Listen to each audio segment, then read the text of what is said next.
Hello students.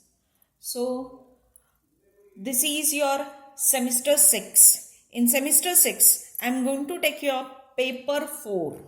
So in paper 4 there are 4 chapters: electroanalytical method, methods of separation 2, then food and cosmetic analysis, and thermal methods of analysis. So, first and fourth chapter will be taken by Nirgude sir, and I am going to take your methods of separation and food and cosmetic analysis. So, as you are familiar with the methods of separation, so from today we'll start methods of separation 2. Now, this methods of separation 2 contains a part of chromatography.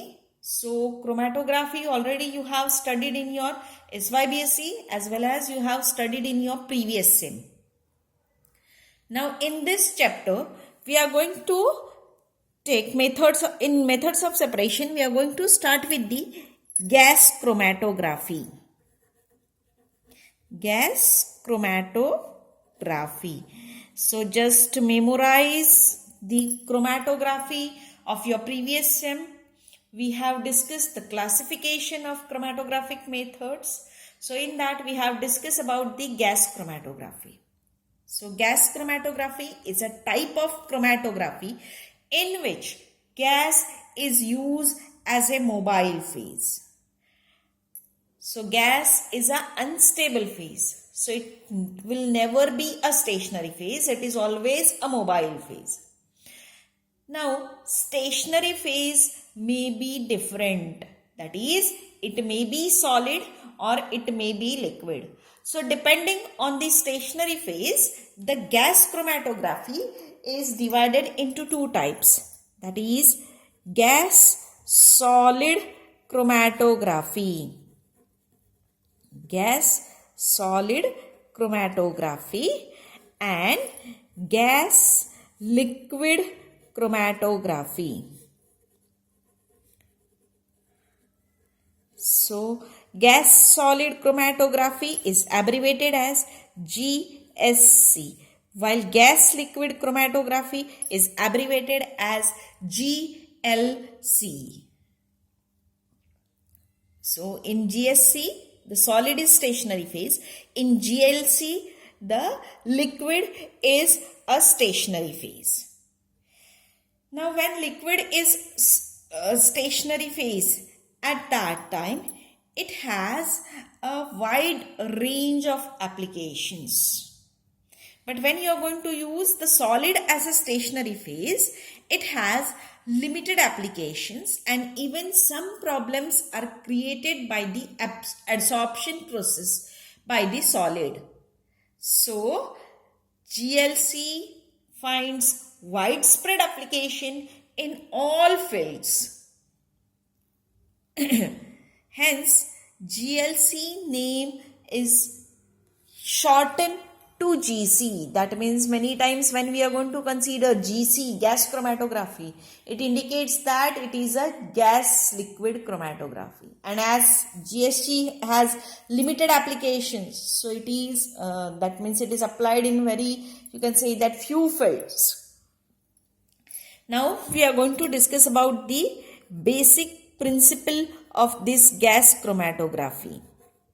Already we have discussed the principle of chromatography in previous, but just for this we are going to discuss. So, in gas chromatography, gas is a mobile phase which is also known as a carrier gas. The sample is introduced in a carrier gas or in a mobile phase, and that sample components are carried by this mobile phase, hence it is known as a carrier gas. Now, this carrier gas moves over the stationary phase, which may be solid or which may be liquid. So, when it moves over the solid or liquid, at that time what will happen? The sample will get distributed on that stationary phase. If it is a liquid stationary phase, then sample will get distributed. That is, it's same as which we have discussed in case of your solvent extraction. Or if it is a solid stationary phase, then sample components will get adsorbed on that solid stationary phase. So when in this way, you can say that the separation is achieved. That means if it is a solid, the separation depends on the adsorption. If it is a liquid, then it depends on the distribution between the two phases. Now, some components of the sample shows the more affinity or greater affinity towards the stationary phase, while some components show a very less affinity towards the stationary phase. So components which shows more affinity towards the stationary phase, they will spend more time in the stationary phase and elute out after a span of time. While the components which shows the less affinity towards the stationary phase, they will spend less time in a stationary phase and elute out very fast. So this effectiveness of chromatographic column on relative rate of two or more solids depends on the relative rate at which the two species are eluted. So distribution equilibria involved in chromatography involves the transfer of sample between mobile phase and stationary phase. So distribution coefficient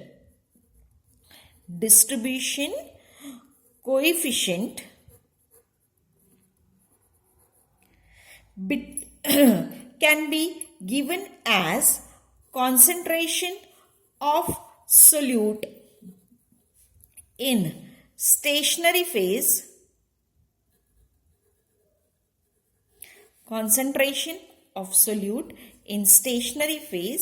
by concentration of solute in mobile phase.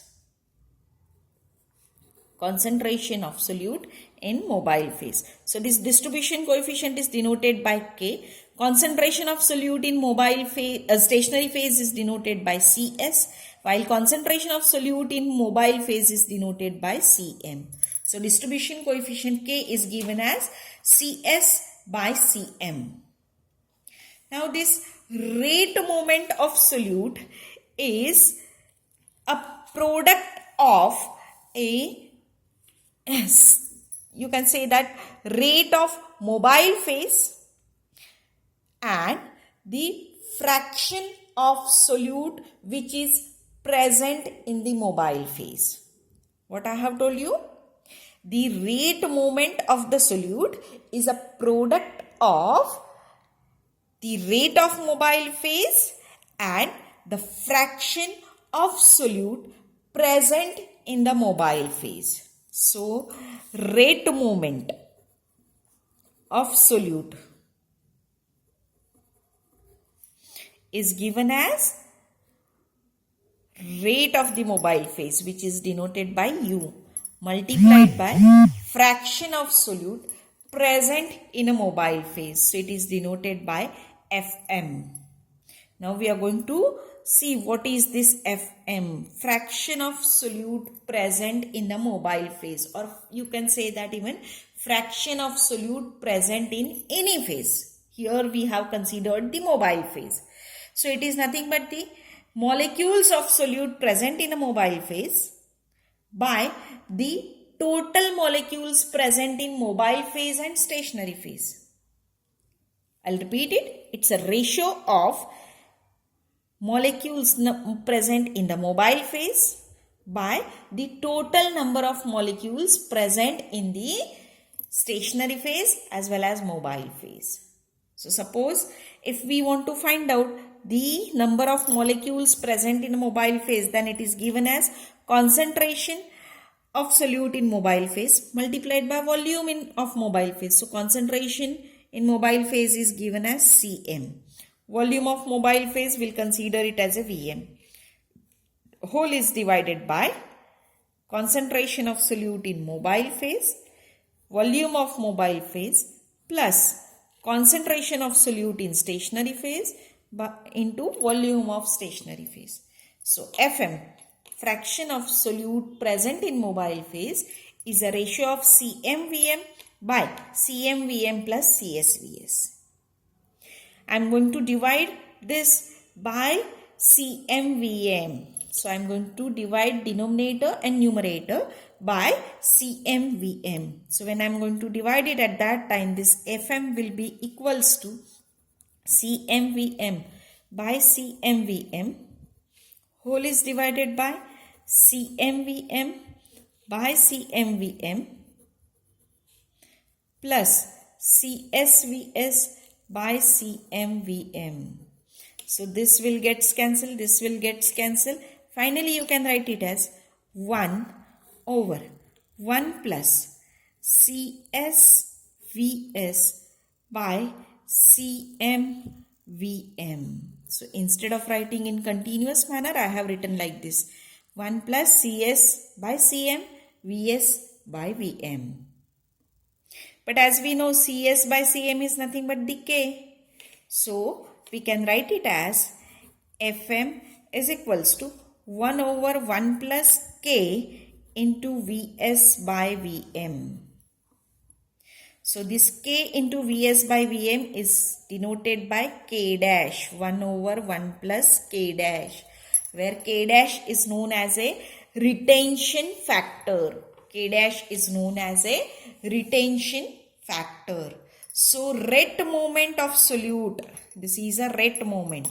Rate moment is denoted by Rs, is nothing but the U into Fm, but Fm is equals to 1 over 1 plus K dash. So you can write it as Fm into U is equals to, Fm is 1 over 1 plus K dash into U. But we know that 1 over 1 plus K dash is nothing but the K into Vs by Vm. Hence Rs is equals to 1 over 1 plus K into Vs by Vm into U.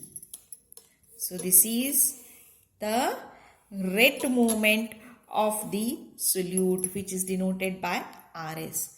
So hence by this equation, or from this equation, we can say that the rate moment of solute depends on the rate of flow of the mobile phase, that is a velocity of the mobile phase, which is denoted by U. It also depends on the distribution constant or distribution coefficient of the solute, which is denoted by K, as well as it depends on the ratio of volume of two phases, that is it depends on the ratio Vs by Vm. So this is all about the basic principle of gas chromatography. So this is useful in your SAM. Please keep in mind and write down in your book. In next lecture, we'll discuss about the terms involved in gas chromatography. Thank you.